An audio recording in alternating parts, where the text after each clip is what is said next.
This is one of my games that I played in Rapid, and this is a really good example of showing how when you get to the higher levels of this game, how much endgame technique actually wins you games. So a lot of people in these 15 to about 1800, I would say, don't have good endgame technique, and if you have good endgame skills, you can actually get ahead by them, even if you have equal material and equal everything else. It started with e4, d5, my usual opening, and they actually took on d5, which is good for me because I get my queen in the center and there is no knight to attack my queen. So we just have normal developing moves. They castle short, I castle long, and c4 is not a great move here by my opponent because d4 is just a much better move, taking some space in the center. But it does attack my queen, so I have to move it. So d7 it was. I was thinking about going queen f5 or queen h5, but then I thought that I needed to control the d4 square so that d4 does not become a move that can be played because it just takes too much center control. So that was my idea. And now my opponent tried going for some kind of pawn storm, but it, as you will see later in the game, it did not work out at all. So, and also it weakens the b4 square severely, and I can put my knight in there eventually. So I played e5, which is a great move, controlling d4 even further to not allow d4, and also let my bishop out, controlling the b4 square once again. So we have a5, and I stop the pawn push with a6, and we have d3, kind of opening up the bishop, defending the c4 pawn. F5, and my idea was I wanted to play e4 and open the center up a little bit. And we have queen c2 getting off the d file, because once I play e4, takes, the d file is going to be opened up and I have a queen and rook battery. I don't think white was going to be losing by any means, but it's just a prophylactic move, you could say. So I played knight b4, attacking the queen and attacking the d3 pawn. And the d3 pawn is very weak because it cannot move forward, otherwise it will get captured. So it's a backwards pawn. So the queen moves and I took, and the engine does not like that.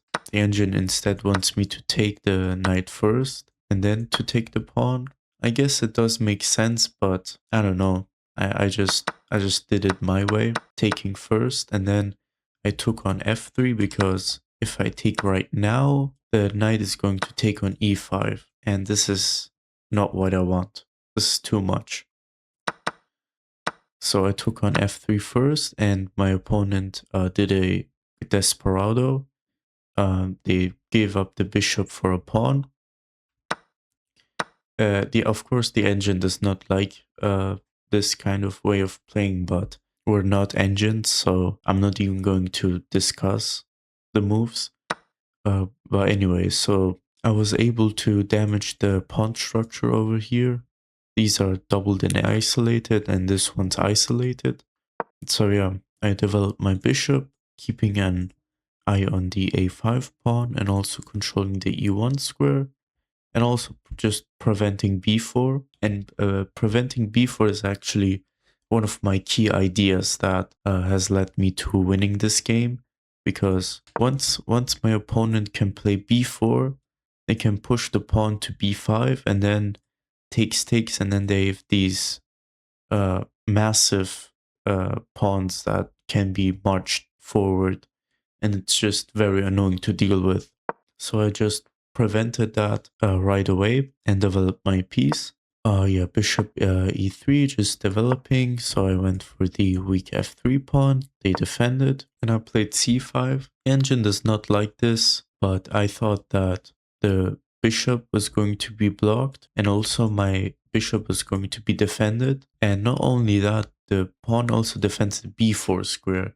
So when I move my bishop, this square gets reinforced by a pawn. So yeah, I brought my rook in and doubled up. They exchanged. This pawn looks free. The engine actually recommends me to take the pawn, but if I do that, my c5 pawn gets captured. And also, if I don't play rook b3, b4 is going to be becoming a move, which is very annoying. So yeah, I did not take. Instead, improved my king. And f4 is actually a very good move. You're trying to get rid of these doubled pawns, and maybe you want to activate your bishop. And if I don't take, they're going to take. So I pushed because I wanted to keep the structure damaged, and also I control the f3 square, and also I defend my rook. They defended the pawn, which was technically not a free pawn because I would then lose a pawn on c5. But yeah, I went rook b3, attacking this pawn. They defended. Actually, if they went rook b1, I think I would have had one of these two bishop moves. Or actually just, no, not taking the a5 pawn, but putting pressure on this pawn right here on b2. And if they take the bishop, the rook is going to be hanging. So they defended the right way. And here I play g6. The idea of g6 is controlling the f5 square and just improving my pawns a little bit more. They are on light squares right now, and the bishop cannot take them. So that was pretty okay. King g4. I actually didn't even know what the move was supposed to do, but the idea was to play f5. And f5 is actually a good move because if I take, the king is going to take and this pawn gets attacked. And if I don't take, the pawn just gets pushed or they take or whatever. So I went back with the rook because when they went f5, I didn't want to take. I instead wanted to play rook d7. So that's what happened, and rook d7 was actually a mistake. Yeah, so we have king g5, and now this is actually an interesting move here. The whole reason of bishop d2 was I needed to get this bishop traded off, because this bishop is just too strong. Defends the f2 pawn, keeps an eye on c5, and overall I just didn't want this bishop to be there, so they took, I actually lost a pawn, but then after this exchange, and then I went here, I won my pawn back. And then I went rook e1. And also b3 might just be the only move that works, because you need to get the rook active somehow in the game. So you cannot play rook a1.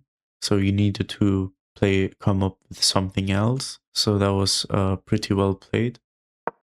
So I went king d6, bringing in my king. You give a check, I moved over. And now I went e3, attacking the rook. The rook moved. And here I saw that there was no way I was going to defend my e2 pawn. So at the very least, I wanted to get an exchange for these pawns. I have a passed pawn here, and my opponent had a passed pawn here.